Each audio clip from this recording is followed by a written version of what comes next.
Welcome to our podcast on next generation sequencing. Here we will cover some of the current and future methods that are proven as alternatives to the more traditional Sanger method of sequencing. We will cover sequencing by synthesis and also sequencing by ligation. We'll then have a look at an example of a future method, a single molecule sequencing method.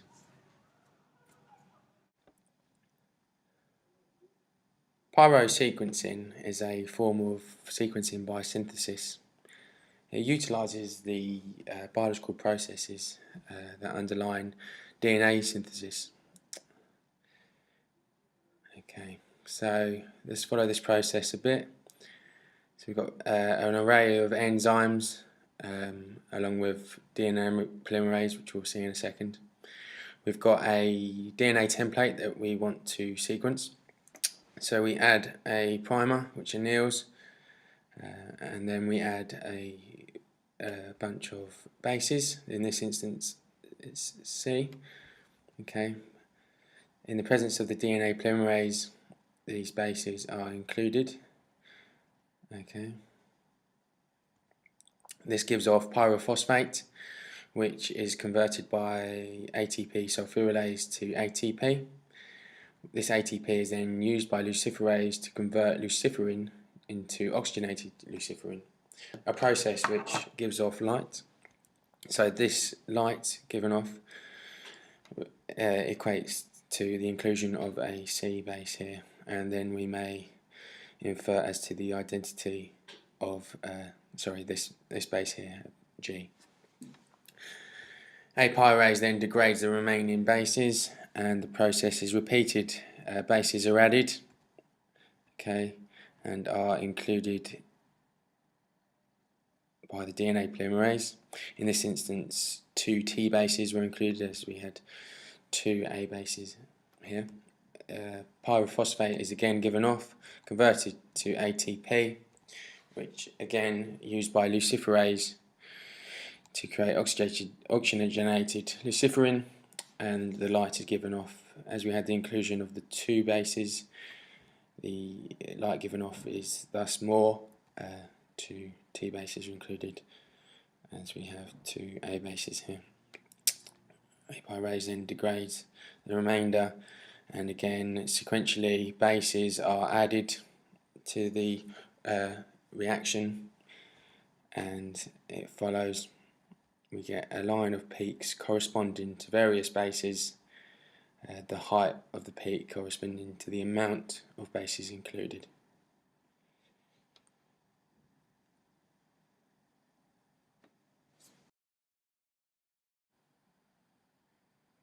Sequencing by ligation utilises the enzyme ligase. The activity of ligase is dependent on a free phosphate group as well as complementary base pairing. Okay, so let's follow this process a little bit. We've got our template, our unknown DNA template. We flank this by known DNA sequences. We then add a primer which binds the known sequence, and this forms the construct ready for our reaction to take place. We add probes, each probe with a different signal as to the identity of a specific base. In this instance, it's the far left base that will infer as to the identity of the base in the sequence. So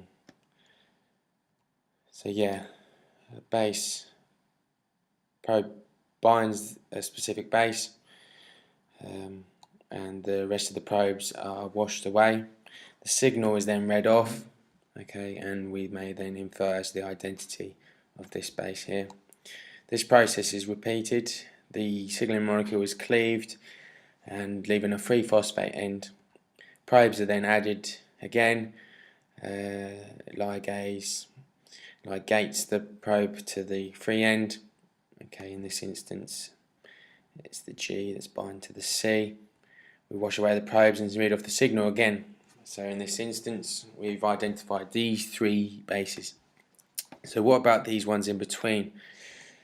The whole process is simply repeated. We use a shorter primer this time moves to the left by one base, and simply the whole reaction moves to the left by one. Add our probes. The specific probe will bind. Okay, wash away the probes. Free end. Add probes. Okay, the binding of a probe. Wash away the probes and read off the signal. Okay, in this instance we were able to ID these two bases. Okay, so simply the whole process is repeated, each time with a different primer length. Okay, and then we may infer as to the whole identity of the DNA template. To conclude the next generation sequencing methods,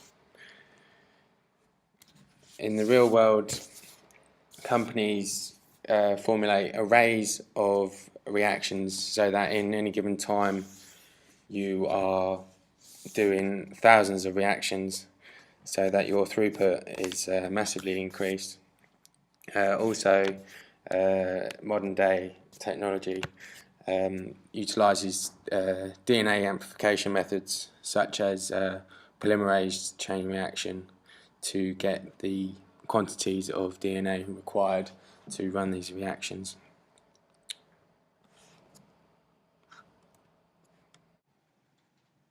Sequencing methods are being developed further.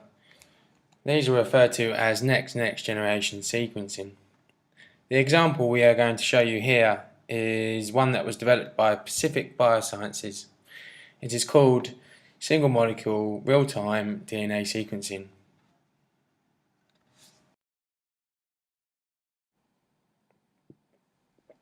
So let's follow the process a little bit of this single molecule sequencing approach. This is the basis of the reaction, what you can see. So what we've got here is a DNA strand being synthesized. We've got the replosome here, this black dot.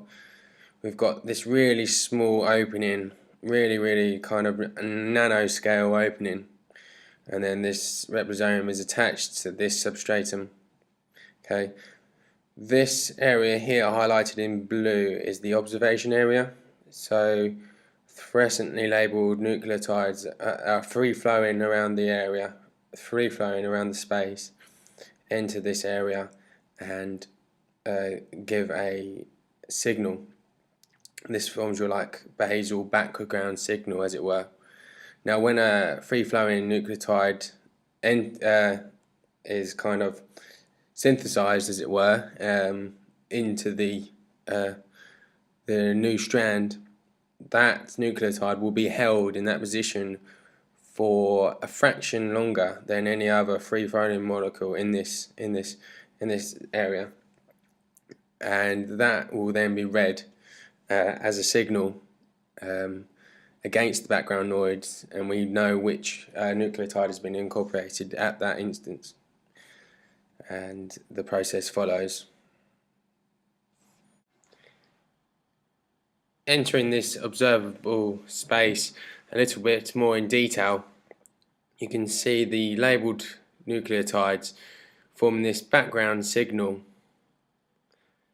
The incorporation of a nucleotide is held there for a little bit longer, and that gives off a signal and read against the background noise.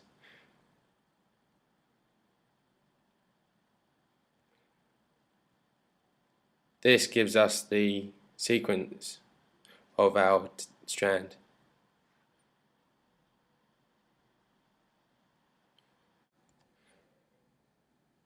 This process is advantageous given that it only requires a single strand. The producers of this are saying that it's very cheap, really much cheaper than conventional Sanger methods that are in place these days.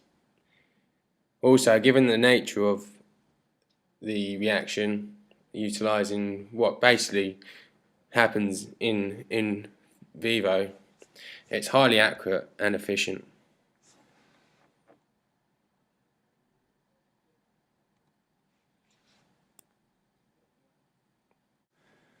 This podcast was brought to you by Robin Kent and George Pink. Thank you very much.